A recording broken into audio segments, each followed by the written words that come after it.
Yo, I'm Ace, and I recently rewatched The Way of the House Husband, and I mean, the show's pretty good, so I'm gonna go on about it, I guess. It's a slice-of-life comedy about a Yakuza who retired due to falling in love and is now a full-time house husband. Runtime-wise, it isn't that long. I think it's like 10 episodes, so you could totally binge it in like 2.5 hours, maybe 3. It's on Netflix, so if you haven't seen it already, you totally should. I'm gonna be spoiling a bit of it in this video, but it won't be so much that the show becomes unwatchable. But yeah, the show itself is presented as a series of skits instead of full narrative-based episodes, which honestly works out for the show. So we basically just follow the characters around as they go through gags and seemingly random everyday occurrences, I guess. So for starters, I guess I'll address the biggest point of discussion regarding the show and why I named the video what I did. I'm usually not overly critical about animation since I know jack shit about it, so I'm usually fine with like mid animation or whatever.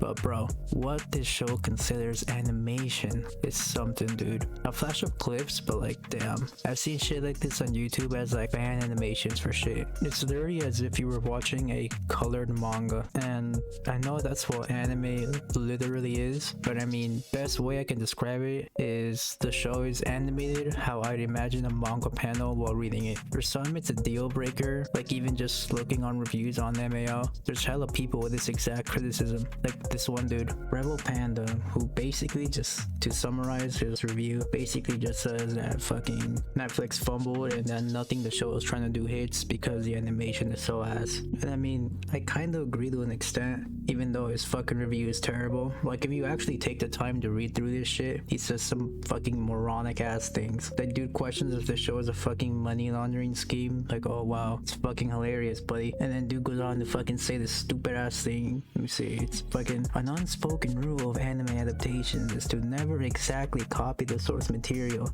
Like huh? Bro, what? It's gotta be the most fucking unspoken rule of all time, because I've never fucking heard that, like ever. Actually, you usually see the opposite of that. Like you want people to one-to-one like copy the manga because that's the source material. Like why the fuck would you not want it? Like bro, that's something. Dang, his fucking opener is stupid as hell too. Have you ever passed a test even though you know you got an F? You might have left some answers blank because you forgot to study or ran out of time. Like bro, what are you doing? It's some MAO fucking review, bro. Why are you trying so fucking hard? Putting his fucking shit stain review aside, I really just bring this up to more clearly paint the picture on what the overall sentiment around the show is. Like don't get me wrong, I'm bagging on the dude, but he's not entirely wrong. Like yeah, the fucking animation looks mid as fuck, but honestly to me it's kind of whatever. Like yeah, I agree it's ass animation, but to me like the actual concept of the show and its execution makes it tolerable, and honestly I kind of just got used to it after the first episode. This is why I named the video what I did though, because although I'm okay with it, dude, this show would be so much bigger, or honestly it'd just be improved in general if it had even standard shitty seasonal isekai animation. This was done by choice though, because apparently the director for the anime thought this fit the show best and helped showcase its comedy and let the voice acting take the center stage, I guess. And while I agree that its simplicity made it funny as shit at times, I can't help but think how sick some of the characters would look with actual animation, or how much more they could have exaggerated shit or just done more with the gags in general had they not opted for a more manga-ish approach, I guess. Like I don't even know what to call it. But yeah,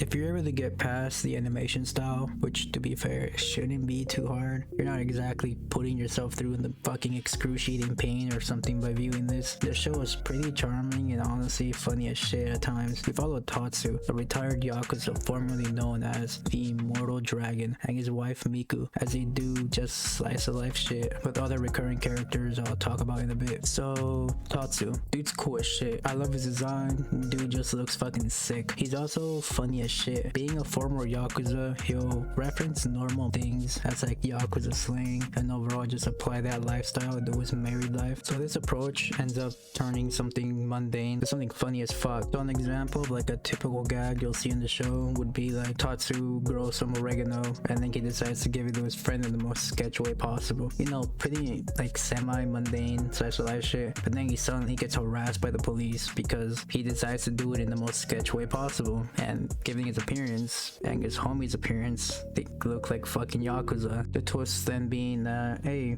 they're just doing mundane slice of life shit, and that's like the whole gag, I guess. Other examples would be like him just having delusional moments where he imagines that he's in like a turf war when in reality he's just fighting a cockroach. And I mean, at least in my case, it didn't really feel dragged out or anything because the show manages to present these gags in new ways or scenarios to keep things fresh. That and Tatsu is just likable as fuck. Like, you actually can't hate the guy. Aside from him though, there are some other notable characters in the show. His wife Miku being one of them. She's basically the one to pull him out of his delusions and show us, the audience, what's really happening. She has her own quirks as well, like being a weeb or hella ass at cooking, so she isn't just a way to move the plot forwards. From the screen time she gets, I'd say she's also pretty likable, and as a couple they're actually cute as hell, so there's that. Lastly, there's Masa. He's Tatsu's Yakuza apprentice, or like sworn brother, I guess. He's also pretty funny since he's essentially new to Yakuza things and is pretty shit at them. He gets confused as the show progresses and decides to learn how to be a house husband since his mentor is doing it, and he mistakes it as like being something that goes hand in hand with Yakuza. Overall, he's kind of just a gag character, but not like an annoying ass one or anything. Dude's cool, and the skits he partook in were always pretty good. There are other characters I'm neglecting due to time and because I honestly don't want to spoil every little thing about the show. I will say though that the other members of the cast are pretty decent and they lend themselves well to the skits the show pushes forward, I guess. Other than that,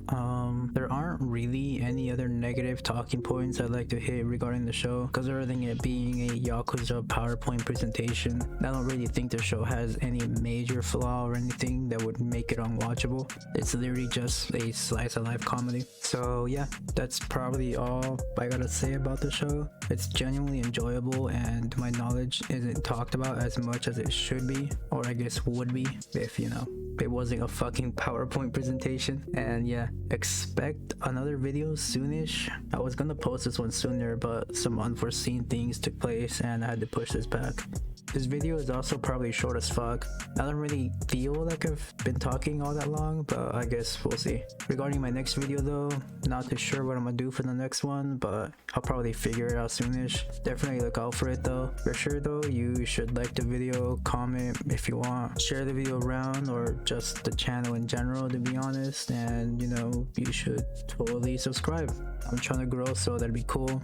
And yeah, that's about it. Later.